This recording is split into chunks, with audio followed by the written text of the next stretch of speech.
안녕하세요. 한의사 정원조입니다. 오늘은 권도원의 팔체질의 장부 구조와 사상의학에서 한열로 분화된 8체질의 장부 구조를 비교해 보기로 합니다. 왼편에 8체질 장부 구조가 있고 오른편에 사상의 한열 8체질 장부 구조가 있습니다. 권도원의 장부 구조는 5장의 구조인데 여기서 심을 빼고 구조를 보면 오른쪽에 8체질 장부 구조와 일치하는 것을 알 수 있습니다. 예를 들어서 금음인의 구조에서 심을 빼고 보면 폐신비간이 되어서 한태양의 장부 구조인 폐신비간과 같습니다. 토음인의 구조에서도 심을 빼고 보면 비폐간신이 되어서 옆에 열쇠양인의 비폐간신과 장부 구조와 같습니다. 이런 현상이 생기는 이유는 팔체질의 병근 장부가 사상의학 폐비간신의 대소에 근거를 두고 있기 때문입니다. 그러나 그렇다고 해서 이 양쪽의 두 장부론이 같은 것은 아닙니다. 구체적으로 어떻게 다른지 살펴봅니다. 예를 들어서 폐신비심간의 구조를 갖는 금음 체질에서는 이 비가 이 5장의 중간에 위치하고 있죠. 그래서 최강장기도 아니고 차강장기도 아니고 최약장기도 아니고 차약장기도 아닌 중간에 위치한 장기가 되어 있습니다. 그러나 이 옆에 한태양인의 장부 구조를 보면 이 비는 4장 중에서 세 번째에 위치하고 있어서 차약장기가 됩니다. 이 밑에 금양체질의 장부 구조를 보면 비가 두 번째에 위치하고 있어서 차강장기가 되고 그 옆에 열태양인의 비는 역시 두 번째에 위치하고 있어서 같은 차강장기가 됩니다. 그러니까 어떤 체질에서는 두 장부론의 장기 강약이 같기도 하고 또 다른 체질에서는 다르게 나타나는데 이런 현상은 심을 포함한 5장 구조와 심을 제외한 4장 구조의 차이에서 발생합니다. 즉 심이 들어감으로써 장부의 강약 구조가 달라지기 때문에 두 체질로는 같은 이론이 될 수 없을 뿐 아니라 양립할 수 있는 이론도 아닌 것입니다. 같은 사람인데 사상의학적으로는 비가 강하고 팔체질적으로는 강하지도 약하지도 않은 체질이라는 게 있을 수 없기 때문이죠. 팔체질의 체질별 특성을 보면 사상체질을 한열로 나눈 8체질의 특성들과 유사한 점도 있고 다른 점도 있습니다. 예컨대 신이 태거해서 병근이 되는 수양체질의 경우 대표적 특징이 이 변비인데 찬 음식을 먹으면 위가 냉해져서 몸을 잘 상한다고 하는 수음 체질에 비해서 상대적 열성을 띠고 있습니다. 그러므로 이 수양 체질과 열소음인의 상호간의 생병리적 특성이 유사합니다. 그러나 목양 체질의 경우에 있어서는 전혀 다르게 나타납니다. 목양 체질은 간 태과가 병근이 되는 체질로 풍채가 좋고 체구가 크고 땀이 많은 체질이기 때문에 설사를 대표적 특징으로 하는 모금 체질에 비해서 열이 많은 체질입니다.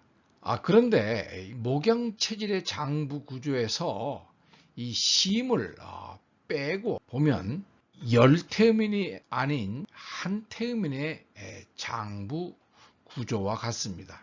그러니까 팔체질에서는 이 목양체질을 열체질로 본 반면에 여덟체질론에서는 거꾸로 한태음인이 되는 것이니까 장부 구조가 같으면 체질 특성도 유사해야 하지만 결과는 정반대가 돼서 서로 다른 결과로 나타납니다.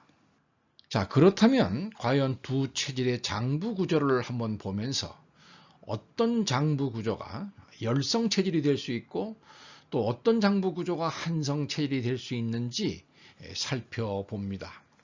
여덟 체질에서 열태음인은 간, 비, 심폐의 구조로 중간 장부 구조가 비대, 신소, 소양인 구조를 갖고 있어서 열태음인이 되었고, 간, 신, 비폐의 구조인 한태음인은 중간 장부 구조가 신대, 비소한 소민 구조를 갖게 되어서 한태음인이 되었다 이렇게 설명하죠.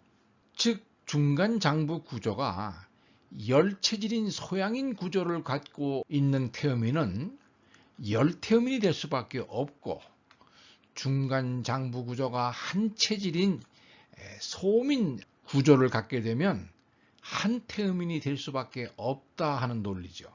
또한 열태음인의 이 비라고 하는 것은 위치상 차강장기여서 비양실이 되니까 음식도 잘 먹고 소화도 잘 시켜서 살이 찌고 체형이 크면서 땀도 잘 나는 체질이 돼서 열체질이 되고, 이 한태음인의 비는 차약장기가 되어서 비양허가 되니까 음식도 소식을 하게 되고 소화 흡수 작용도 약해서 살이 안 찌는 체질이 된다 하는 것이 이 한열 체질론의 논리입니다. 그런데 팔체질에서 이 목양 체질은 장부 구조가 간, 신, 심비패로서 중간에 위치하고 있는 이 심을 중심으로 하고 볼 때에 간, 신은 강한 장기가 되고 비패는 약한 장부 구조입니다. 즉 목양 체질에서 이 신이라고 하는 것은 이 비보다 강하다는 것을 알 수 있습니다. 그렇다면 소화 흡수 기관인 비가 허한 체질인데 풍채가 좋고 땀이 많고 뚱뚱한 체격을 가질 수 있을까 하는 문제가 있고요. 동시에 수장기인 신이 강한 장부 구조를 가진 사람이 혈압이 높고 땀을 많이 흘리는 열성 체질이 될 수 있는가 하는 문제가 생깁니다. 반면에 모금 체질의 장부 구조를 보면 간심, 비, 신패로서 신보다 비가 더 강한 장기인데도 설사를 잘하고 몸이 냉한 체질로 인식하는 것입니다. 이렇게 같은 장부 구조를 두고 정반대로 체질 현상을 설명하고 있는 두 장부의 논리 중에서 어느 것이 더 실제적인 체질 현상에 부합하는가 하는 문제는 여러분이 판단할 수 있기 바랍니다. 권 선생님께서는 사람의 옷을 벗겨놓으면 체질의 표시가 다 드러나는데 그것은 그 사람의 장부 구조가 겉으로 드러나기 때문이다 이렇게 말했습니다. 옷을 다 벗겨놓고 진찰할 수가 없으니까 장부 구조가 맥으로 드러나는 맥진으로 체질을 감별한다는 거죠. 그러나 그런 말씀에도 불구하고 목체질인 목양과 모금체질은 둘 다 몸이 뚱뚱하다 해서 두 체질 간의 비수 차이는 없는 것으로 인식했습니다. 이것은 태음인 하면 일반적으로 뚱뚱하다고 알고 있는 종래의 일반적 관점을 그대로 수용한 것이고, 두 체질의 장부 구조가 다르면 그것이 외형에 영향을 미쳐서 비수가 다르게 나타날 수밖에 없다는 체형 기상적 관점을 인정하지 않는 것이 됩니다. 한편 토양 체질에서는 성질이 급하고 센스가 빠르다 이렇게 말했는데, 이는 소양이는 날쌔고 예리하다 하는 표의 호용이라고 하는 조문과 연관이 있어 보입니다. 반면에 보고알을 먹어도 중독되지 않지만 페니실린 주사를 맞으면 중독이 되는 1년에 한 번 볼까 말까 한 이 희귀한 체질을 토음 체질이다 이렇게 얘기하셨는데, 이 체질은 외형상 별 특징이 나타나지 않아서 애매하다 이렇게 말씀했습니다. 비패가 강하고 간신이 약한 장부조가 외형에 영향을 주지 않는지 별 특징이 없다 한 것입니다. 이것은 소양인들이 일반적으로 날쌔고 용감해서 살이 잘 안 찌는 체질로 알려진 종래의 관점을 그대로 수용하고 살이 찐 뚱뚱한 소양인을 인정하지 않았던 종래의 관점을 그대로 답습하고 있는 것입니다.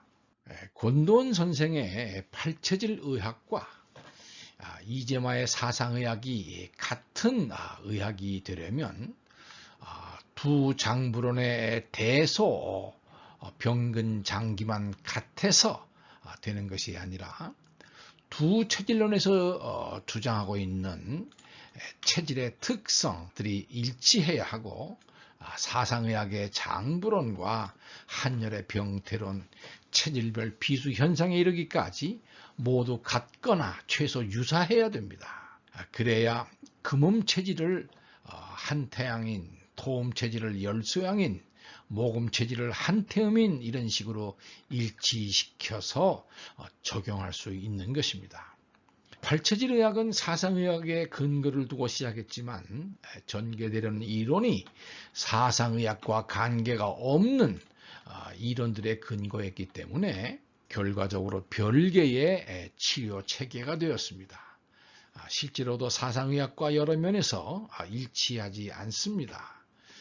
사상의학에서는 태양인 숫자가 가장 적은데도 팔체질에서는 금체질이 가장 많다고 하고 있고, 열소양이는 흔한 체질인데도 토음 체질을 가장 희귀한 체질로 본 것 등이 그런 예입니다.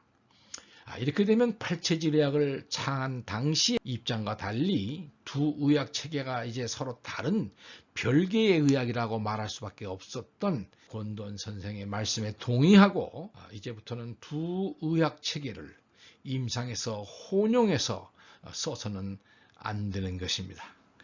오늘은 여기까지 합니다.